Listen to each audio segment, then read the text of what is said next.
Ok, nous allons voir comment se servir de cette calculatrice pour calculer des probabilités par la loi de Poisson. Alors, nous allons calculer la probabilité que x est égal à 2 si x suit une loi de Poisson, je vais peut-être le préciser, de paramètre 3.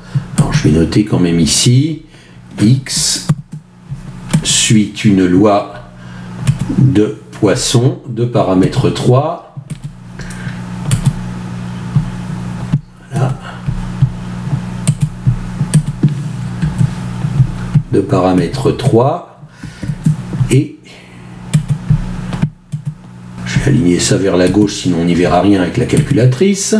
Et je vais essayer de calculer la probabilité que x soit égal à 2.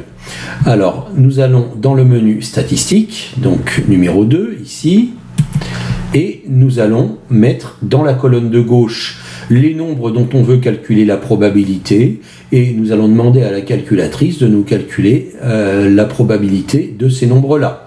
Donc moi je peux mettre n'importe quel nombre, évidemment je vais mettre 2 puisque c'est ce que je demande, mais juste par curiosité, comme ça je peux calculer la probabilité que x soit égal à 6, que x soit égal à 3, que x soit égal à 9, oui c'est ça, bon ça ira, on peut mettre n'importe quel nombre. Et vous allez voir que d'un coup la calculatrice va nous calculer les 4 probabilités et va nous les mettre en face de ces nombres-là.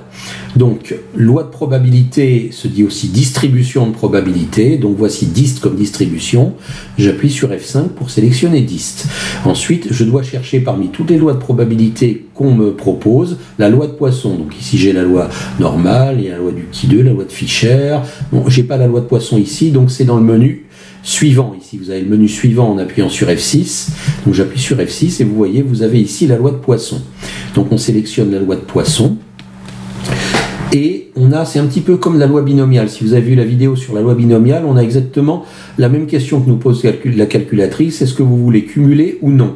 C'est-à-dire que si vous sélectionnez ceci en appuyant sur F1, vous allez avoir la probabilité que x soit égale à la valeur que vous avez spécifiée ici.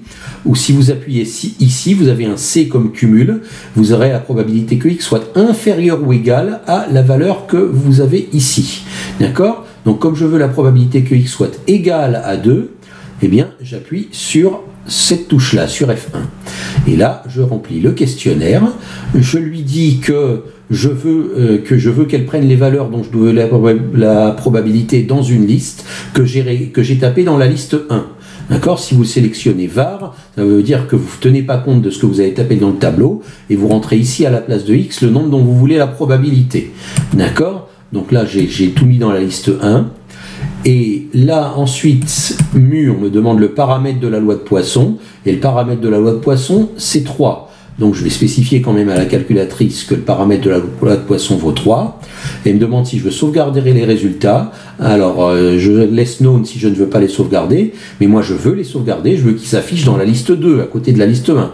Donc je sélectionne liste, liste 2. Ainsi mes résultats s'afficheront dans la liste 2. Et j'ai plus qu'à exécuter. Voilà les probabilités. Et maintenant, si je reviens en arrière en appuyant 2 fois sur Exit, j'ai bien les probabilités à côté des nombres. Donc la probabilité que x égale 2, c'est 0,224. Si je me mets là-dessus, en fait, j'ai ici la valeur un petit peu plus précise, c'est 22,404%. En quelque sorte, si je le reconvertis en pourcentage, donc je peux taper ici 22,404%. Ok ? Si j'avais sélectionné l'option cumul, j'aurais pas eu la probabilité que x égale 2, j'aurais eu la probabilité que x soit inférieur ou égal à 2. Mais on va le faire et on va demander d'afficher les résultats dans la liste 3. Alors faisons-le. Là, je resélectionne distribution, flèche à droite, Poisson, et cette fois je sélectionne le cumul. Et je vais demander de sauvegarder mes résultats. Je vais garder les mêmes paramètres, je vais demander juste de me sauvegarder les résultats dans la liste 3 pour ne pas écraser les résultats précédents. Voilà, j'exécute, voilà les résultats. Et quand je les vois ici, donc je vois les probabilités de cumul. La loi de Poisson modélise la probabilité qu'un certain événement se produise dans un laps de temps fixé. hein. Par exemple, on avait vu dans la vidéo de cours hein, que voilà, c'était par exemple la probabilité de pêcher 2 carpes dans l'heure qui suit dans un étang très poissonneux. Donc la probabilité de pêcher exactement 2 carpes est de 22,4%, alors que la probabilité de pêcher au maximum 2 carpes est de 42,31%. C'est la probabilité de pêcher au maximum 2 carpes. Si je veux le noter, eh bien je le noterai, je dirais que la probabilité de pêcher au maximum 2 carpes, c'est-à-dire la probabilité que X, j'ai raté, je recommence, la probabilité, décidément, voilà, on va y arriver, la probabilité que X ici soit inférieur ou égal à 2, je reprends mon menu où j'ai le inférieur ou égal, la probabilité que X soit inférieur ou égal à 2, elle était égale à 42,31% environ, donc 42,31%.